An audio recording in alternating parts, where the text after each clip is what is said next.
Welcome to the Open Trailer Podcast, Episode 1, Raceday Tech and Avoiding Easy Mistakes, brought to you by Rift, GBI, L&W Supply, Automotive Head Exchange, HRO, and Coach's Chassis. Special thanks today from the host and team to Mosier Enterprises, Car Crafters, ESPN 101.7 The Team, Crate Insider, Hendred Racing Engines, and David Vizard for the inspiration. Topics of discussion today will be among three general categories: race day prep, easy mistakes, and chassis dynamics. Three things I believe can commonly be worked on at the track. This is solely stuff where you can show up with the mistake that you've brought from home, work on the car from seeing visually and physically what is happening, from either pit road, the driver's seat, or the outside fence. I think everybody has a special vantage point and something to give to the driver. In the background of today's video will be some Cambox 3 footage underneath the visor of the 47 USRA B mod in the 2022 season. It was a pretty good race. I believe the footage was cut somewhere from lap 5 to the checkered flag, or maybe a little bit after that, but for, I believe, the second event of the year, we had the car looking pretty good, and proud enough to put it up. So if anybody wants to see if they can pick some good information out of that, please, that will be covered in a later video for sure. Number one, race day prep. We're going to make genuine sincerity that the most important thing you can do on your car on race day is that everything is where it's supposed to be. How many times have myself, my competitors, people on the national level gone to an event and realized that a simple adjustment was out of line and would have cost them a heat race, or maybe did, or cost them a main event? This is stuff like pinion angle, caster camber. Check the front end of the car before, even if you get to the racetrack. If you have it in your head that you look like a goober checking front end settings at the racetrack, well, you are, but we are all, none of us have college degrees hardly to do this kind of thing. So double check yourself, measure twice, cut once, and please do so at the racetrack. Not only is it going to help your car perform better and you see more time in victory lane, you will also see great benefits in safety and drivability, and especially if somebody's ever invited into the car, it can give you good information and feedback on what to do next. Number two, visualization and mental game. Be there before you are there. That can go into a whole tangent and discussion and a different podcast on life and how you could act day to day, but that should be 100% positive at the racetrack, is that you know what's going to happen. Try to see it in your head and build a connection between you and the car and track you're racing at. Predict your lines, predict the motion, feel those things. They should become second nature, and you should be able to call it back. I think that's a really tough aspect to break into young drivers, and it's something that isn't shared. I think that's kind of the cutting edge of what some guys keep under their chest. What makes them a good driver is, hey, I've learned how to be there without being there, and really focus on what you can imagine happening and how you can imagine a relationship between you and the car. And number three of race day prep, and this kind of leads into mental game too, is the chemical delta that is affecting you, affecting the crew, affecting everyone at the event. There is a rise and change in chemicals in your body's chemistry. You cannot deny the fact when you see a driver come out of the car and he can't hold his own drink, or he can't hold a piece of paper or sign an autograph, that man is in an altered state of consciousness. So understand that and try to reason with yourself and focus on how you're feeling at a given time on race day. How do you feel right before you're in the car, afterwards, the morning of, the night before, the day after, 2 days after, and focus on that and understand what connections you have. I've had discussion with people that say they don't recall at all what happened in the race car the night of the race. They just went out there and drove the thing, and as cool as that is, I've got a different take of it, and I think it's a more competitive edge. I think it's something to really give to young drivers, is that no, you should recall things as they're happening. You shouldn't be so narrow focused and tunnel visioned on the event that you don't know what happened during the race right when you get out of the car, but you should be able to immediately recall and discuss and be on an educated plane, because you were just recently educated. You should be an expert as soon as you get out. And working with that chemical delta there, managing the high, managing the changes in your body's chemistry through race day is really important, understanding them. I think that's a great way to hone your confidence in the car, confidence as a driver, how you walk through life, and how you accept the ups and downs of the sport, is how you react emotionally to things and physically to things that happen. Moving on and out of race day prep, we're going to step into easy mistakes. I love to share some of mine through this topic, and we'll share more through later episodes. I think some of the funniest stories to tell in racing are the things you've done wrong, the little mistakes that cost you a whole car, cost you a race, cost you a position on the track because you were looking at somebody hollering up and down in the grandstands and you weren't paying attention, or the stupid things that can go on, and that's fun to share.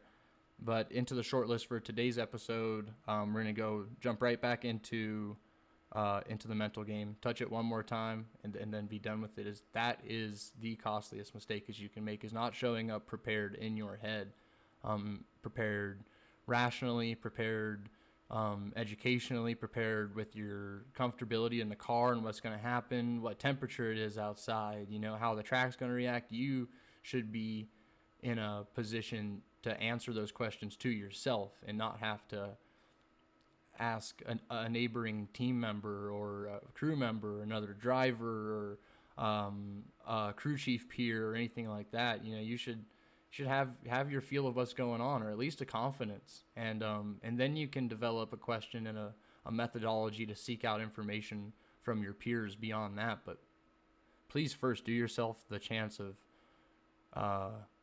being educated about what's happening mentally on race day. Number 2, way too tight. Don't show up too tight. And don't be afraid to loosen the car up again and again and again.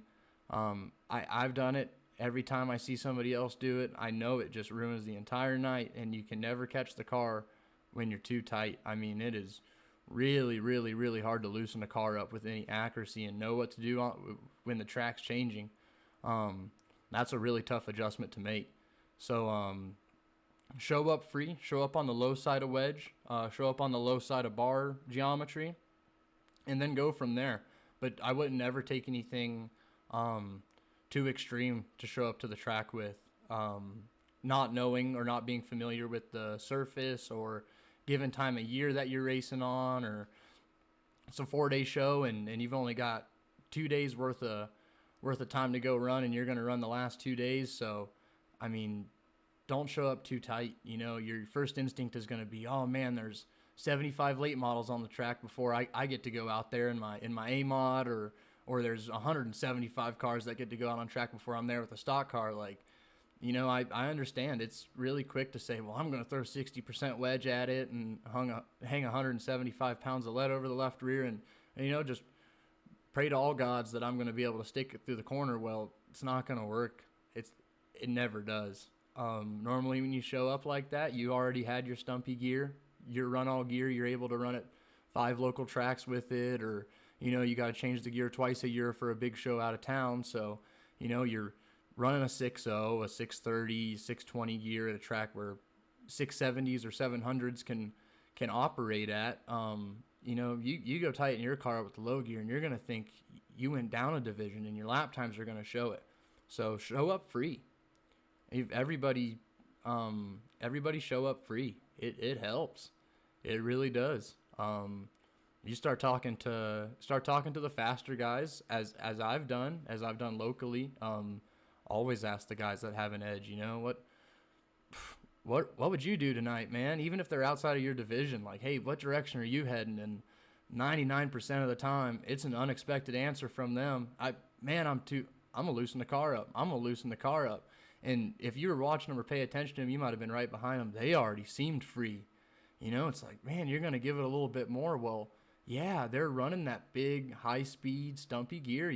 They're put a 6.0 in a car on a 3/8 track or less, like they do through the Midwest, because track speeds are higher out there. It's not uncommon to have to free the car up to keep the RPM and keep the momentum rolling.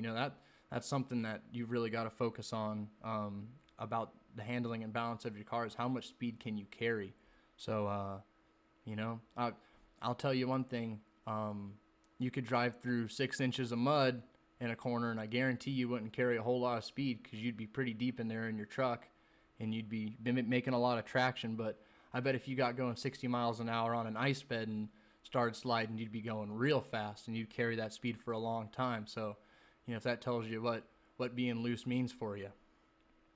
Number 3, another easy mistake you can make is race craft. Don't mistake it for being your end-all, be-all goal for the night. You don't have to make 4 wide passes and set people up for crazy moves. Sometimes the simplest way is to just wait for a mistake. Wait for your chance. Wait for a hole. Shoot gaps. Don't create them. Work on your racecraft. Let the art unfold in front of you as you paint it. And you got to know what you have to do in those moments. That's goes back to visualization. Is you can visualize taking 4 wide sliders all night and all day, and they're really fun to think about in your head. But you should be thinking about how to dance with somebody right on the bumper for a few laps, work by them after they miss a mark coming out of the corner, and give you just a half a tenth to sneak in on the door going into one. So I think that's a good place to call it there on mistakes. And topic of discussion number 3, chassis dynamics. Might reference the video up top just a little bit through this period, just because it gives a perfect description. I feel like the camera angle and kind of moving through traffic allows some of these terms to be easily described. In all dirt track racing for the last 12-15 years in the stock car divisions, through late models and different forms thereof, all the way down into these new mini and micro versions of modifieds, late models, and stock cars that are being built in the last few years. Pretty common chassis dynamics. Staying still is our right front anti-drive, so falling really, really, really hard onto the geometry, onto the right front of the car, leveraging every angle we have and all of our roll center and instance to get most of our weight transfer happening first on the right front, and then bringing the rest of the nose down with it, and keeping it in the 6 to 8 inches off shock center moment travels. So that's kind of a big leap from 15 to 20 years ago, when there was only 2 or 3 inches of center travel off at the moment on the shock. So working with the larger numbers we see now, we have to build a lot of positive drive into the left rear to keep the car balanced and driving forward through the center of the corners, because our tires are working on the front so hard to align themselves with the torque steer that's built into the cars as well. So the left rear positive drive, your droop, is what's going to create the balance with the extreme right front anti-drives people are running these days. And that just comes simply, I think people get lost in the weeds when they see cars that travel really good onto the right front. Well, they think, oh man, well, he must have a big shock on there, or he must have really, really short, stiff coil springs, and or really tall soft coiled springs. And the truth is, it's built into the geometry. Simply as such, if you were to take your tire and stand it on your shop floor and lean it at a 12-degree angle, inside towards your knee, sitting beside you, and you were to let it go, it wouldn't fall and touch your knee. It's going to roll back onto the contact patch and weight transfer to the outside of the tire and create extreme amounts of grip and traction if you were to take that hypothesis and put it onto a race car. So use your geometry to build travel.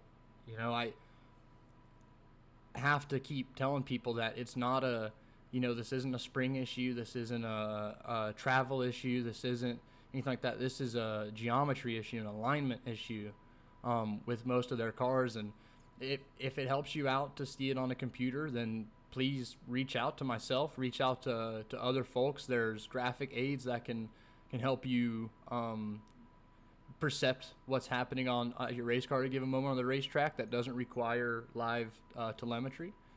These are measurements you can take in your shop and work this kind of stuff out, or even play with the vehicle without springs in. Is kind of my favorite. Is either just take a bare chassis, or take a rolling chassis thereof and take all the springs and shocks off the car and play with it and see what's actually happening. You can put jacks on each corner and drop the car at a given position and jack the car up quickly at another position and see how things are reacting at given ride heights. And I think you'll notice very quickly that weight doesn't move where you think it's going to move very often at all.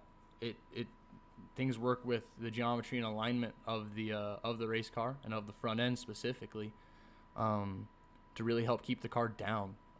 I struggled for several years to wrap my head around how seemingly cars were able to stay so planted and rooted deep in the racetrack and had so much traction in the front end to move and cut where they wanted to. And I just realized it was moving the car down towards the racetrack.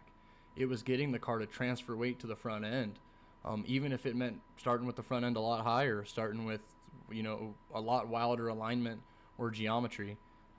It wasn't a spring and a shock issue. It wasn't a rule issue. It wasn't a shock claim issue, but people think it is a lot of the times. This is a simple alignment thing that fast teams are getting figured out on the front ends of these race cars, and that goes from the very top of the line Lucas Oil late model and UMP modified guys to US MTS mods to your local stock car driver that just doesn't seem to lose a race. Man, he's got the front end figured out, and he's got his alignment figured out with the rear, and that balance is key. I touched on it just a second, but springless dynamics and shockless dynamics on the car in the shop, these are things that you can play with at the track. It's something you can do. You have your shock centers, you have your springs smashed or loaded where you want it. You have your wedge number set somewhere comfortable, some sort of balance in the car. It's not going to change when you take it off, or you can mark your screw jack. And if you feel that in a heat race you had a nasty hop or a weird bite, or man, when I went to the bottom and it was just a little slimy down there and the car didn't get up right, it felt like I was hung up on something. Well, 9 out of 10 times there is a chain limiter or a spacer or a bolt or a screw or a body brace, or man, there's something stopping one crucial component from moving in the rear geometry or the front geometry, and you're mistaking it for a very ill handling race car. Please do yourself a favor. The car's not right. Take it apart. There's nothing very complicated about any of these vehicles we're running. You see the sprint car guys do it all the time. It's same through Lucas Oil 8 models, UMP competition. They will blow the car apart and find the issue before they put it back out on the racetrack, because it is not worth driving an ill handling race car. Nonetheless, is it worth trying to compete with one? Last note for chassis dynamics is kind of touching back to the first mark, and first and second mark is work on the droop. Keep the car up in the air, keep the car loaded, and making traction as far and as long as you possibly can from the center of the corner all the way down the straightaway, keeping the rear end in droop, keeping the car in hike, is going to be what gets you to the front in most of these races these days. And maintaining that is a consistency that can be built through your alignment, and for drivers, it can be done from the wheel too.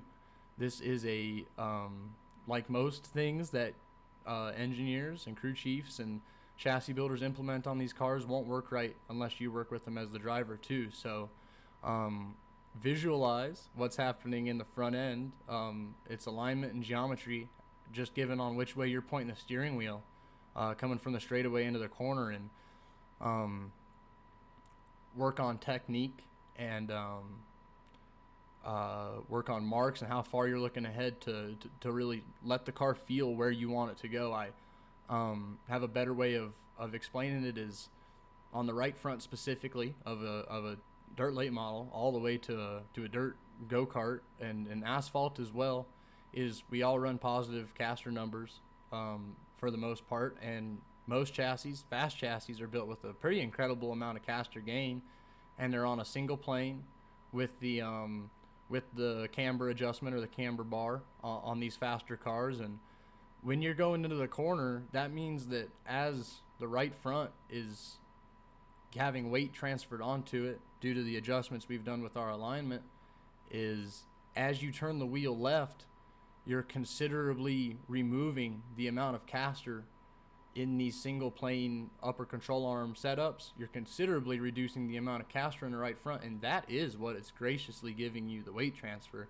It's not hitting the brakes, it's not turning, jumping out of the throttle and the torque arm jacking against the chassis. Those things all help the weight transfer, but that's not what instantly moves it. That's the law of physics there that was going, is it's the tire is now making, it has the maximum amount of contact patch against the ground, and your geometry is set up in anti-drive.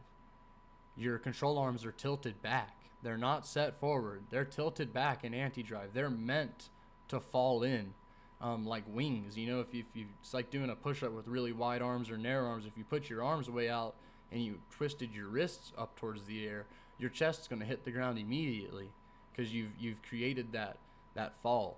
So, visualize what's happening on the entire chassis, but specifically the balance between your hands and where the car is going, and how timing and the visualization of what's happening there can make you faster in the race car on race day. I'd love to continue this in further episodes. Can't wait to see everybody's response. Had fun discussing these few easy topics, and again, thanks to all the sponsors of the 47 USRAB mod, GBI, L&W Supply, Automotive Head Exchange, HRO, and Coaches Chassis. And special thanks again from all the Riff team and me as the host today to Mosier Enterprises, Car Crafters, the good folks over at ESPN 101.7, The Team, Crate Insider, Hendren Racing Engines, and David Vizard's Power Tech 10. Thank you very much, and goodbye.